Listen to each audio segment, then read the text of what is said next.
Ya, untuk yang pertama Pak, apa yang Bapak ketahui mengenai wawasan kebangsaan dan bela negara?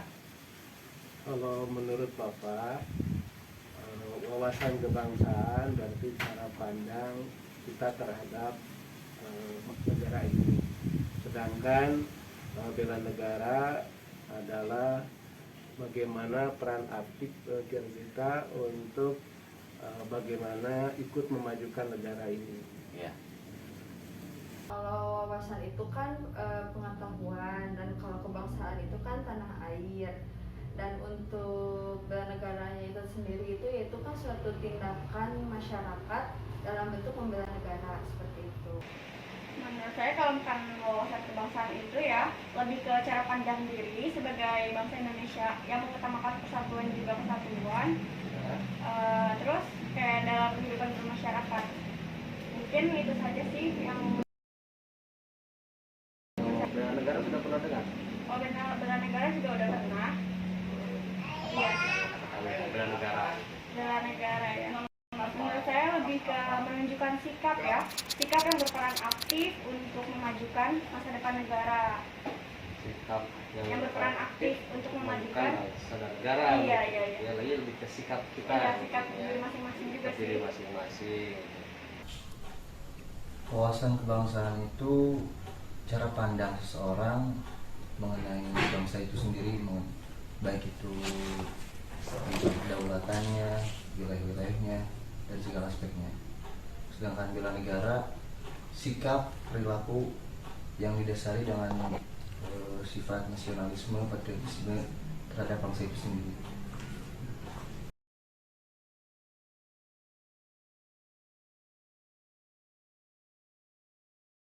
Bagaimana sih cara Bapak untuk mengimplementasikan dari nilai bela negara? Dalam hal ini mengimplementasikannya yang biasa Bapak lakukan yaitu dengan mengikuti siskamling atau juga kerja bakti di lingkungan. Ya bakti ya Pak ya. Kegiatan apa yang sudah Anda lakukan untuk mewujudkan sikap bela negara? Kegiatan yang sudah saya lakukan menjaga persatuan dan menjaga hubungan antar teman, antar keluarga agar terciptanya persatuan Indonesia. Kalau kegiatan sebagai warga negara itu, warga negara untuk bela negara, seperti saya contohnya sebagai pelajar, saya harus belajar dengan sungguh-sungguh walaupun di tengah pandemi seperti ini. Kita belajar online, karena online itu kan sangat terhambat, banyak sekali hambatan, entah itu jaringan atau apa, itu sangat sulit dan sangat terbatas untuk belajar. Namun sebagai warga negara, dalam bentuk bela negara itu kita harus belajar dengan sungguh-sungguh, seperti itu.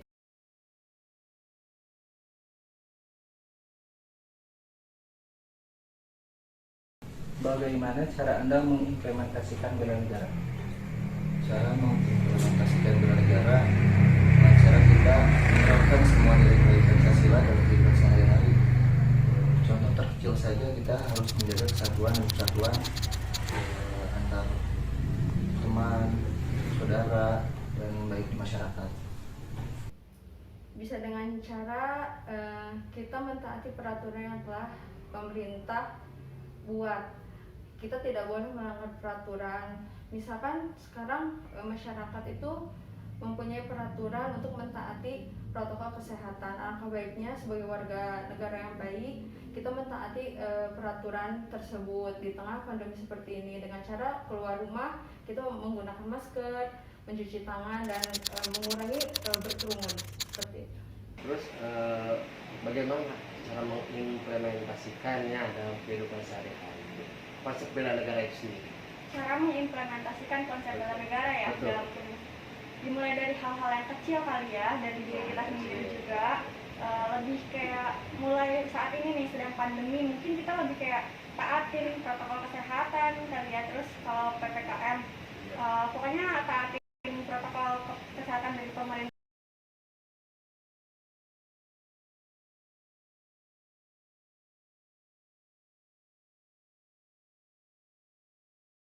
Menurut Anda, seberapa penting seseorang memahami wawasan kebangsaan dalam kehidupan bernegara?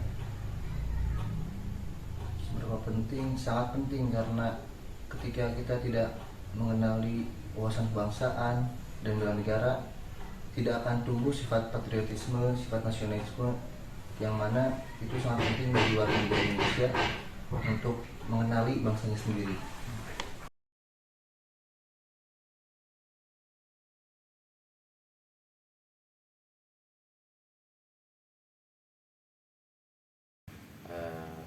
Untuk pertanyaan selanjutnya Pak, sekarang ini lagi banyak maraknya berita hoax nih Pak. Nah, bagaimana sih cara meminimalisir berita hoax, terutama di dalam lingkungan keluarga Pak? Kalau di keluarga Bapak, bagaimana untuk meminimalisir berita hoax, yaitu misalnya diantaranya Bapak melarang keluarga untuk terlalu sering menonton siaran televisi yang menginformasikan berita-berita yang ternyata itu belum tentu kebenarannya. Pak. Nah, kemudian bagaimana cara meminimalisir berita hoax, terutama di dalam lingkungan keluarga? Cara meminimalisirnya itu dengan cara sharing dulu sebelum sharing terhadap apa yang kita peroleh berita hoax tersebut. Dengan cara kita riset terlebih dahulu berita tersebut dari segala sumber, akhirnya kita tahu mana yang benar dan mana yang salah. Untuk saya pribadi itu jangan sesekali kita menerima sesuatu informasi, dikatakanlah informasi itu secara mentah-mentah. Apalagi kan sekarang banyak masyarakat itu tergiring opini itu dari media sosial, itu sangat mudah sekali hoax itu tersebar seperti itu. Alangkah baiknya kita sebagai warga negara yang baik itu, kita jangan sesekali menerima sesuatu itu secara mentah-mentah. Alangkah baiknya kita kita harus ketahui dulu secara betul.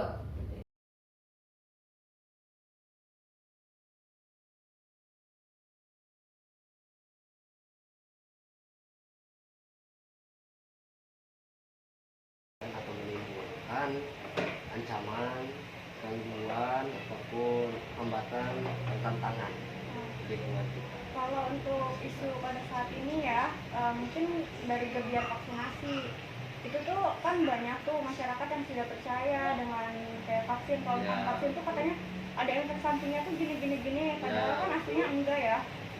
Nah terus kayak kita tuh gimana sih caranya harus biar masyarakat tuh mau gitu buat vaksin? Ya mungkin bagaimana Itu solusinya tantangannya. tuh menurut Anda?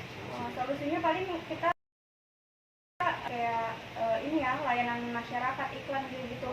Kalau emang Juga sosialisasi mungkin. iya, sosialisasi buat masyarakat. Kalau vaksin tuh nggak apa-apa gitu, dengan vaksin tuh bakal baik-baik aja gitu.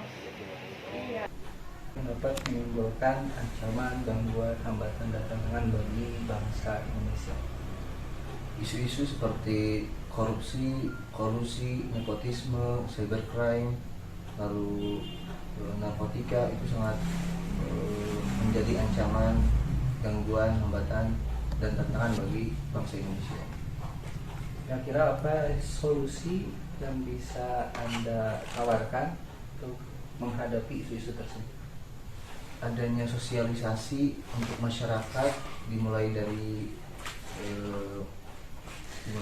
masa sekolah sampai masa remaja, masa dewasa, dengan memberikan sosialisasi yang benar, dengan paham-paham yang benar, sehingga tidak terjadinya penyimpangan-penyimpangan tersebut.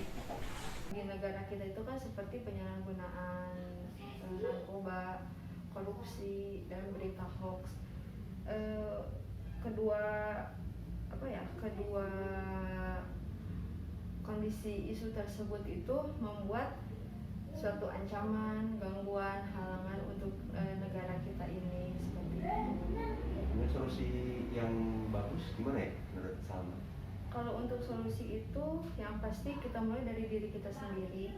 Kita harus membangun dalam diri kita untuk membela negara dari hal-hal yang selalu kita temui dalam keseharian kita seperti itu.